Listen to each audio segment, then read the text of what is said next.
Hello, my name is Shayla Britt, and this is my article presentation on Is It Time to Kill the 40-Hour Workweek? This article was written by Teresa Agavino, and it was published on January 23rd of 2017.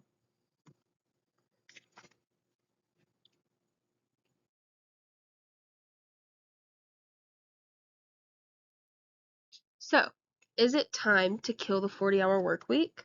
The article starts by explaining why the founder of Tower Paddleboards cut back on work hours for their employees. Stephen Arstle, the owner of Tower Paddleboards, cut their workdays from 8 hours to 5. He did this because he noticed an extreme disconnect between his company's brand and culture. Arstle's product promotes a balanced lifestyle, however, he was not relaying this concept throughout his workplace. Once he established the shortened work week into his company, he was then able to review the results of this action and why it worked so well.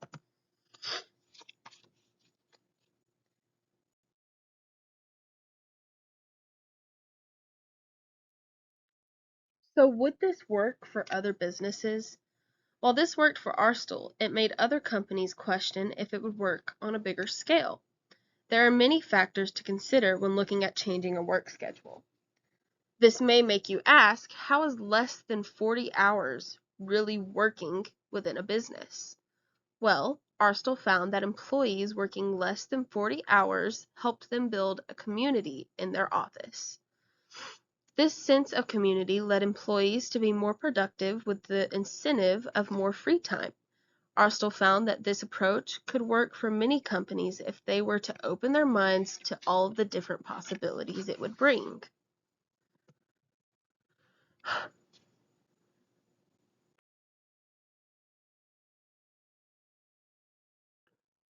So how did we get to the 40-hour work week? This all started during the Industrial Revolution with workers devoting 9 and 10 hours of their day with no weekends to expanding and building the country's manufacturing and transportation aspects. In 1924, things changed when Henry Ford adopted the 40-hour work week, creating the Monday through Friday schedule and giving workers weekends for the very first time. Ford made this new schedule because he believed that if his employees had more free time, they would buy more of his cars. When Ford implemented this new Monday through Friday work week, other employers followed his lead, quickly adapting what would be the new normal work schedule across the nation. This eventually led us to the 1980s, where people started to work more and more in hopes of getting bigger paychecks like those on Wall Street. Workers pushed the limit on the 40-hour work week, often coming in early or staying in late at the office, working well over 50 hours. Many Americans wanted the lifestyle of the rich, but were rarely able to replicate it. That leads us to the 21st century, which brought along the tech boom, allowing workers to take work with them home on their phones and computers. This made it more difficult to have a disconnect from their work while they were away, causing there to be little to no work-life balance. Also during the 21st century, many Americans were affected by the Great Recession. They were in fear of losing their jobs if they had not already. With the advancing technology, this allowed workers to look and stay busy outside of work while remaining desirable to employers.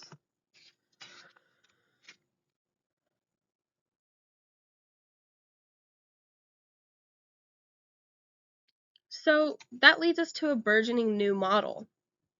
After people started studying this new method of shorter work schedules, they were finding that workers were more productive with shorter hours and the same amount of work if it meant that they got to have more free time. Some researchers have also found through Amazon's pilot program that by allowing employees to work 30-hour weeks for 75% of their salary and full benefits would greatly improve productivity. So the idea of this new model has people on the fence. Some of them believe that anything under 30 hours a week isn't even considered working. Overall, it has companies questioning if this could really work for them because of millennials starting to demand more flexible hours at work.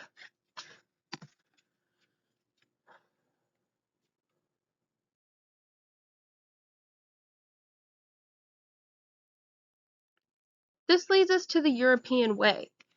With so few U.S. companies trying out the shorter work week, they found it very difficult to tell if the idea was viable on a mass scale in this country.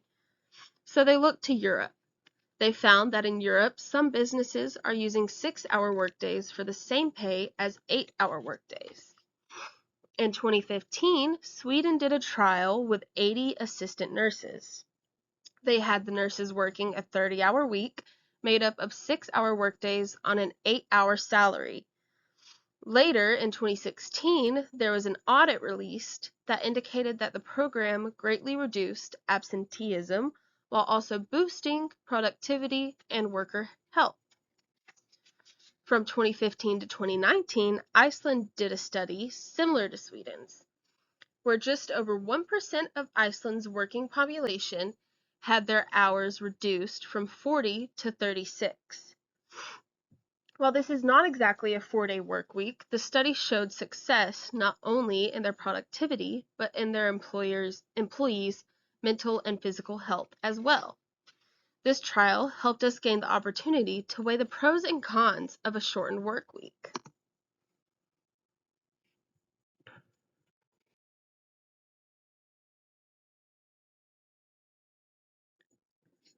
So here we are weighing the pros and cons of shortening work weeks. The article lists pros as allowing employers to draw from a greater talent pool, including those who can't work on a traditional schedule. Shortening work weeks attracts flexibility-minded millennials who will soon make up the majority of employees. They engender loyalty, since few other employers offer shorter schedule options. And they may drive both workers and managers to be more productive, cutting out unnecessary meetings and other time-sucking activities. Some of the cons the article lists are that shortening work weeks may cause some to feel more stressed about operating under rigid time constraints. It complicates managers' jobs if they must oversee employees with different schedules. It can alienate clients and customers accustomed to being able to reach business contacts during traditional hours.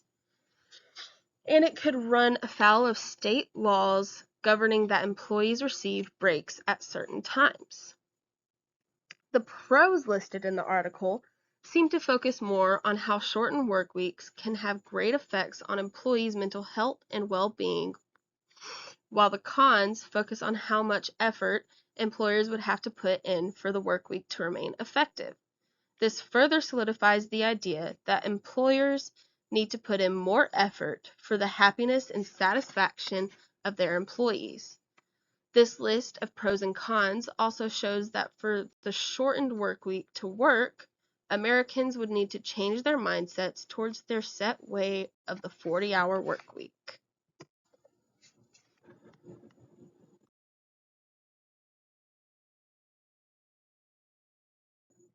So, is there economic reasoning for switching to a shorter work week? From 1972 to 2020, the typical amount of work Americans were doing increased by 62%.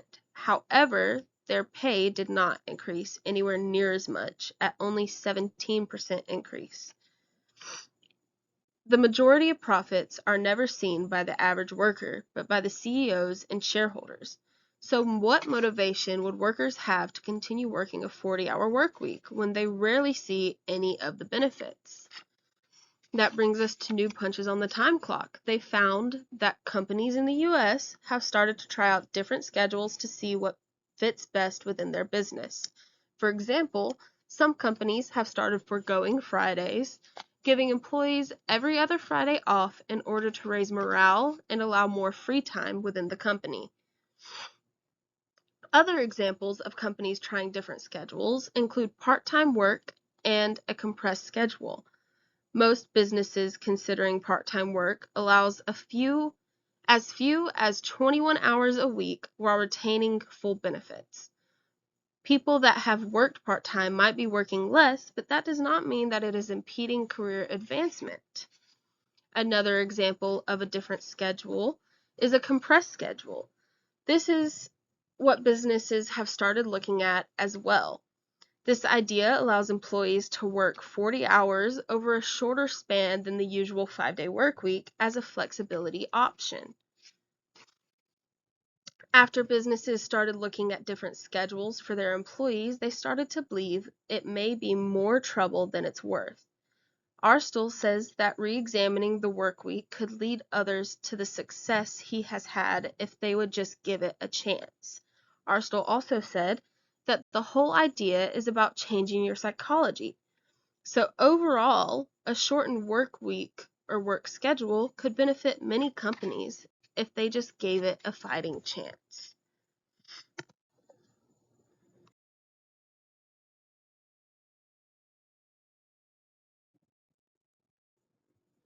So overall, this article gives us many different reasons on how shortening work weeks can be beneficial to a business's productivity and an employee's mental health, wellness, and work-life balance.